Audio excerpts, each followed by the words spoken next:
joining us now is Okpe with stories trending around the world. Hello, TGIF. How's your Friday? It's so nice now. We fight and the next minute we're smiling. We were just fighting. Let's not give them the background story. How are you? Good. TGIF. I love that we're all wearing black. Yeah. Oh, okay. Yes. Okay. How are Color you? coding. That's interesting. Yeah. What's the plan for the weekend? Sleep. You didn't ask. Good morning, Rufai. How are you? I hope I can hear Rufai today. Very well, thank you. I can hear you. Hi, how are you? Great. Good. Well, good morning to you, viewers. We begin What's Trending with reactions over the fire outbreak at the Office of the Independent National Electoral Commission in Ondo State, Nigeria. The fire, which broke out at around 7:30 p.m. on Thursday, destroyed over 5,000 smart card readers and other equipment. According to the INEC National Commissioner on Information and Voter Education, Festus Okoye, the voters' register for the forthcoming Ondo governorship poll that was being photocopied at the office was also destroyed. INEC broke the news on their official Twitter page, stating that investigation into the cause of the fire will commence. Well, let's take some Twitter reactions real quick. Responding to INEC's tweet, one user wrote, "This must be the evil fire that burns INEC offices only when election is close by. At this rate, should we expect another fire outbreak at the INEC office in Benin?" Well, another user wrote, "The most burnt property is INEC offices and buildings. What have you people become in this country? And your property only burn when there is an election in the corner or the court is looking for evidence when there is a malpractice. Keep burning." Well, I hope there will be no fire in your Benin City office at this point. Well, so. you know, a lot of users are very upset with this whole situation. Most of them have really lost trust with the INEC because, as you guys mentioned earlier, this is a recurring situation. It's happened, you know, in 3 different states in 2019, Anambra, Imo State as well, you know, as well as Rivers State. What is the reason for this fire? It is becoming ridiculous, out of place, really. Well, it's still left to be known. Yeah. We are told that investigations are being carried out. Yes, you said in 2019, it became so bad that, you know, the Inspector General of Police had to promise and ensure that policemen were guarding INEC offices just to forestall, you know, further arson or fire outbreaks, whatever they were. But that didn't even stop it because you recall after the first fire, the second fire, the IG made that promise. We had a third fire, and I think even a fourth fire. So it is disappointing to see this, and that's what I query, that we have seen this before. Investigation reports we do not know, but it's sort of a pattern. And I don't blame Nigerians reacting that way. The deficit of trust to say, if you have seen this happen before, what did you put in place to ensure it didn't happen again? I mean, if we're going to be having this, then take precautionary measures. Yes, and I don't understand if these are hoodlums. I mean, they have to realize if you burn a smart card, it's going to be it could be replaced. Like, I don't understand what the issue is at this point. And this is a container burning. It's not even a building, and it's not the first container we are seeing burning. So how the fire happens in the containers, I don't know. Well, I mean, we've been assured that the investigation will be carried out. And Dr. Festus Okoye, the National Commissioner of INEC, who issued a statement yesterday, said, well, this is a setback. I mean, over 5,000 card readers are just going up in flames. That's quite a loss if you calculate it in terms of cost of replacement. Yes. But he again went for that to say that this will not affect the election scheduled for October 10. In Ondo State. And that's the part of it that we want to be reassured about. Earlier, I pointed out that it looks like INEC offices are fire-friendly. And these fires tend to come from all kinds of strange sources. And we've never had very concrete investigations from which INEC as a body can learn lessons. However, the issue of a fire incident in Nigeria even goes beyond INEC. Oftentimes, there are reports of buildings going up in flames, and particularly markets, you know, and part of the problem, of course, is the culture of negligence that seems to be a central part of the Nigerian way of doing things. And also the lack of capacity on the part of the fire service to be able to manage the situation expeditiously. We pointed out earlier that the fire service station in Alagbaka was close by. But still, this morning, the Arise News correspondent on the ground was reporting that the fire was still going? is still raging. So a lot of lessons that we need to learn. People have to take necessary care about the safety of things. And then, of course, building code, except that in this case, it's not about building, it's about a container. Where was that container located? Was it located close to a fuel dump? Did somebody go there deliberately to set it in fire? Because if you know what is called a container, as you pointed out, how can a container just suddenly go up in flames? And, you know, it has to be the container that is that has flammable, highly inflammable containers. This is the issue. But we hope the investigation will reveal what it is and that this will not be another investigation that will be swept under. And we hear no life was lost, so we thank God that's for a good one. Yes. Rufai. I think, correct me if I'm wrong on this, I think that normally sensitive materials like that are taken to the central bank storage in each state, or they have done that at some point, or there's supposed to be some form of partnership, because these fires are getting one too many. And the funny part is, it's when it's close to elections, or there's an election around the corner, all of a sudden, card reader will not burn from the start of the year up till now. Once there's election around the corner, card reader burns, everything burns, INEC offices are targets, and things like that. So part of my recommendation would be, why don't we look for a better place to store them? I mean, if they are that sensitive, if they determine the destiny of a people, why can't they be stored in vaults? Why can't we make those partnerships and, you know, fireproof vaults to be able to store these things? Number one. Secondly, I would not just say an investigation. I would say if we can even have an inquest, really, and, you know, profile solutions. But the thing in this country is, you hear they're going to investigate it. I mark you, when we look at it, we'll not hear anything again. And it's all swept under the carpet. And thirdly, why can't we use technology? I mean, yeah, card readers and things like that. Why can't we have alternatives? You know, why can't they be stored in the cloud or something? I mean, I don't know. I'm just thinking through it, you know.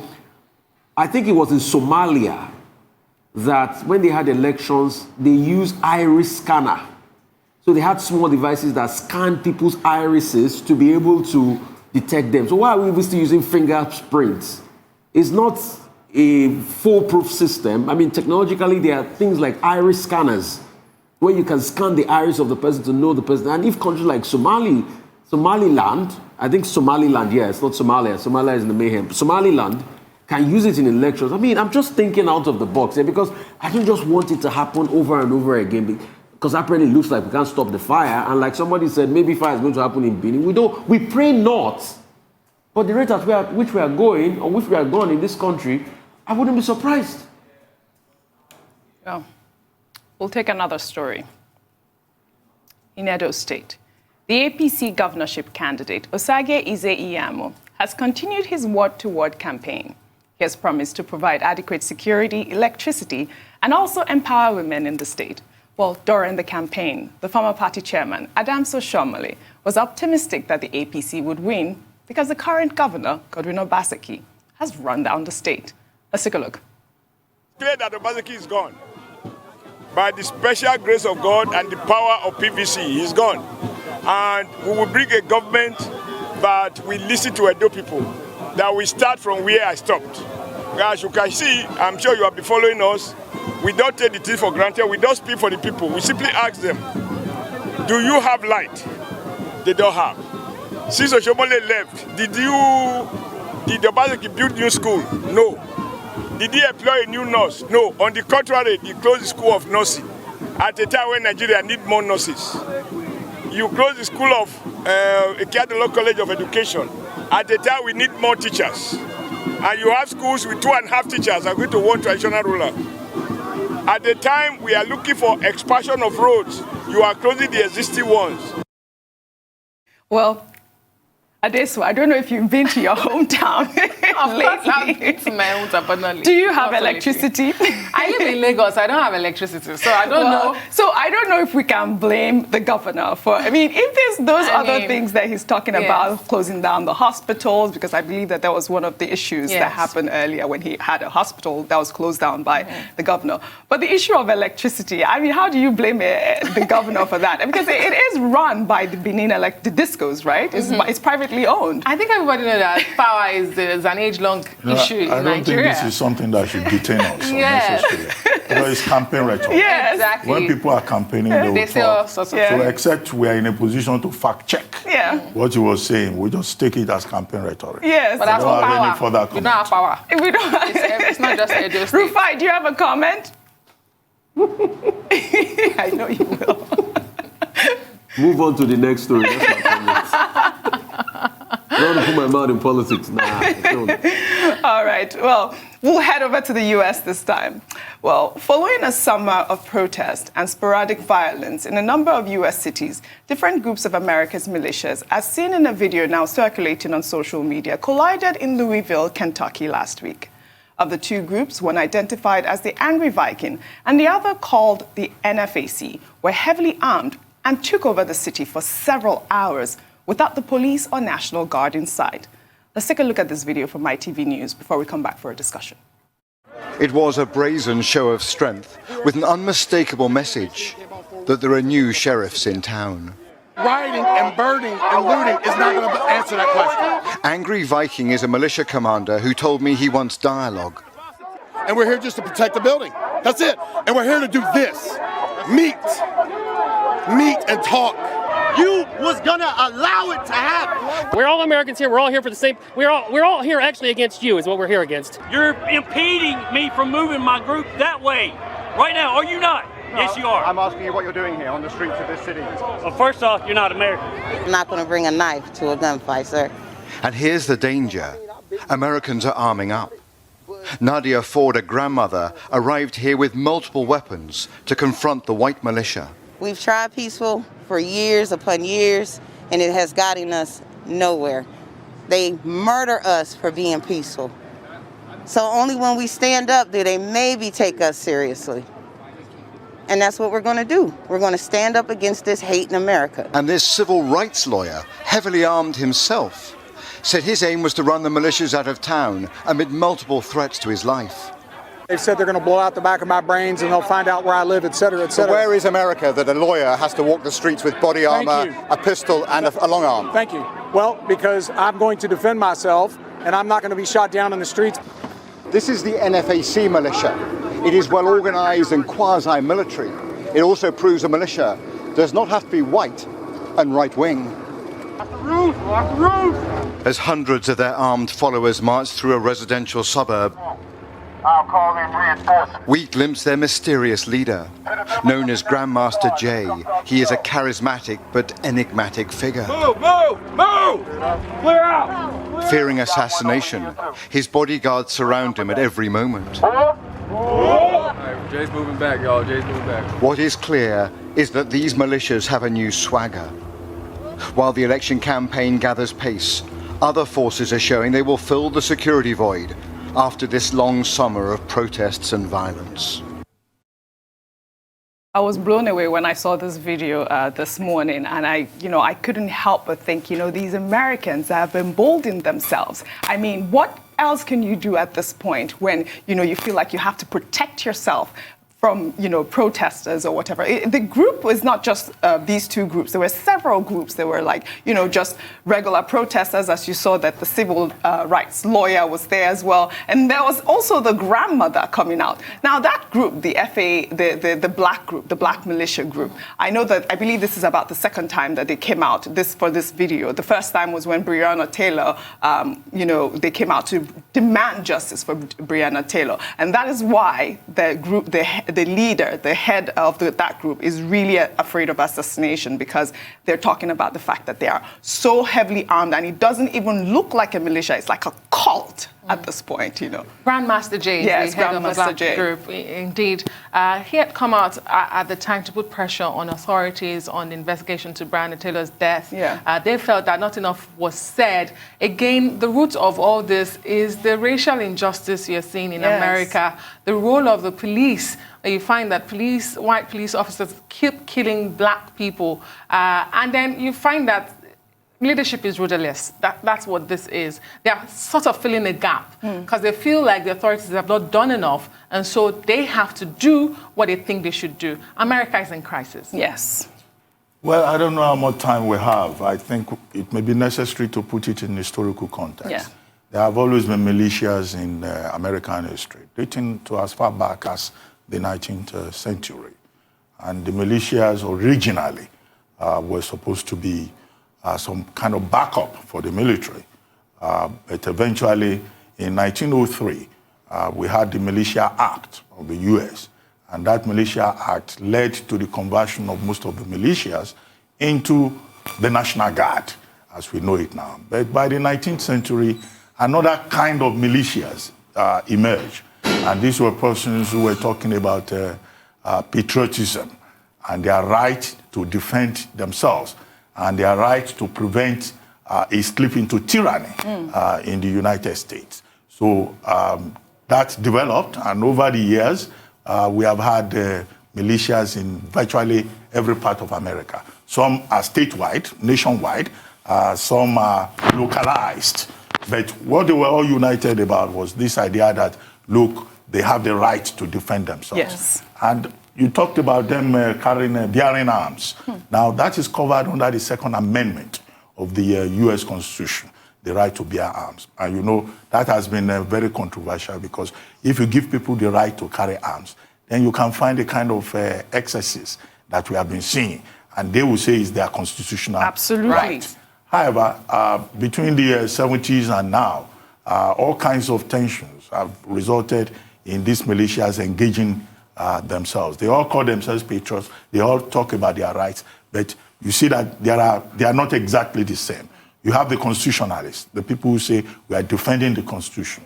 You have the millenarians, the ones who can call for revolution or civil war, you know. And then you have the contemporary ones, the boogaboo. And those ones are divided into two. You have the ones that say back the bull, and then you have the ones that say back the blue. Now, these people, they may seem to fall into that category because they are the ones you associate with racism. The back the blue, they defend the state, the police. They want to protect the interests. Then you have the back the bull, the protesters, who protest against any form of injustice, like racial inequality. And since the killing of George Floyd, we've had these protests around, and then you now find a group that has emerged that says, oh, we will defend the state. We are Donald Trump supporters. We will not allow these protesters to destroy the state. So hence you find that conflict. And unfortunately, there's now racism, because those black protesters, they are even oftentimes classified as what they call the Antifa, anti-fascists. And then it becomes some form of racial conflict. The unfortunate part of it is that with all the over 260-something militias that you have in America, under President Trump, there has been a lot of division, there's been a lot of polarization.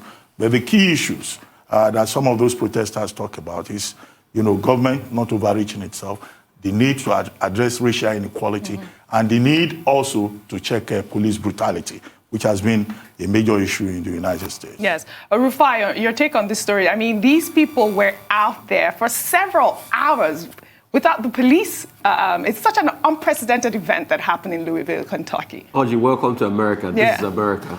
I mean, Second Amendment, maybe they've gotten what they wanted, NRA. I mean, but the intention of Second Amendment earlier was good, was so that nobody will have so much claim on democracy. They'll be able to keep democracy in check and things like that.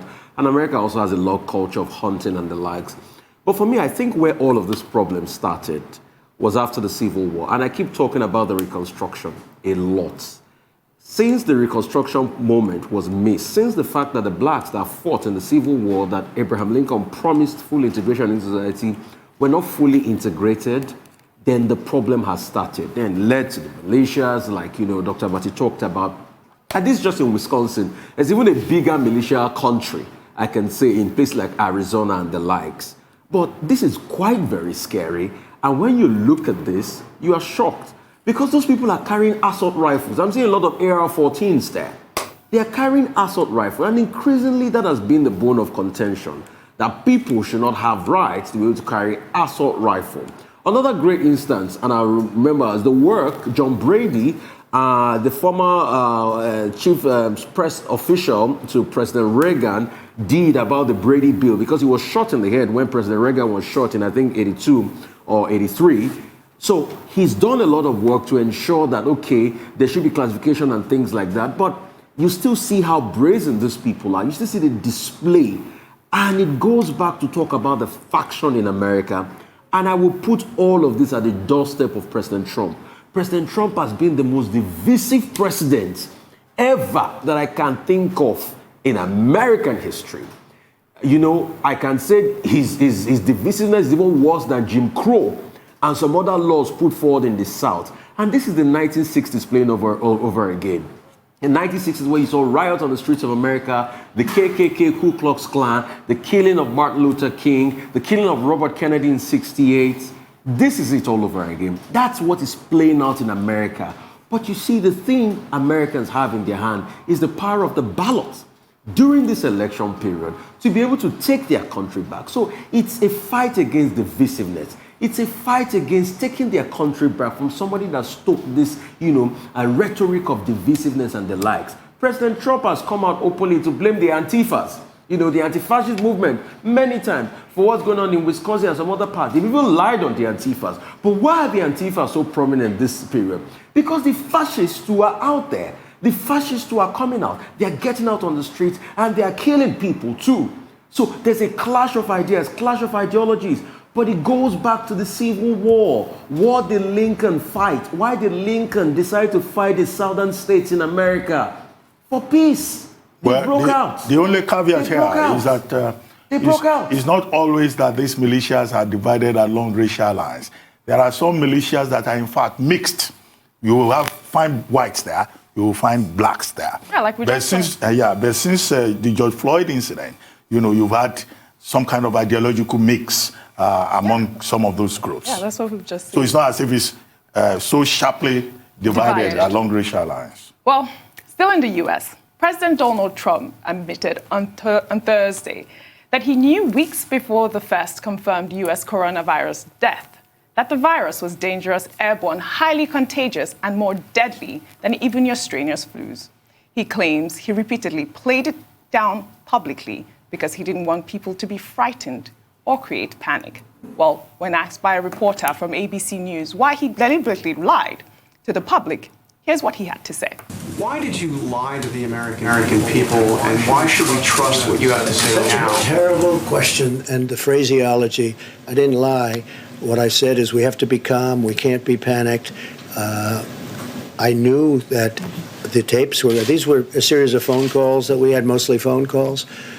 And Bob Woodward is somebody that I respect just from hearing the name for many, many years, not knowing too much about his work, not caring about his work. But I thought it would be interesting to talk to him for a period of, calls.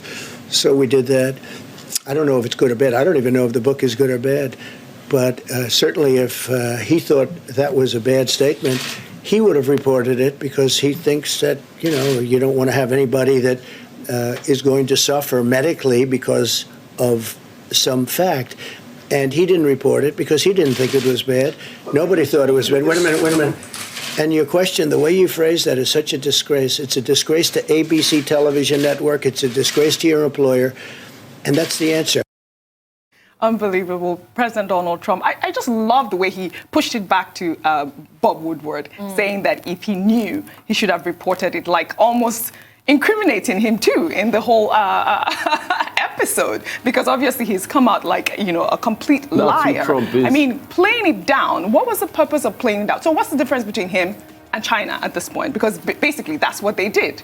The Chinese people hid the virus and, so he's just exactly the same as China. Well, if he said he didn't want anybody to panic, Well, you measure that in terms of the over 200,000 persons, Americans who have died because the president did not want people to panic. But Bob Woodward, in preparing the book Rage, conducted 18 interviews with him. And I'm sure Bob Woodward will have him on tape.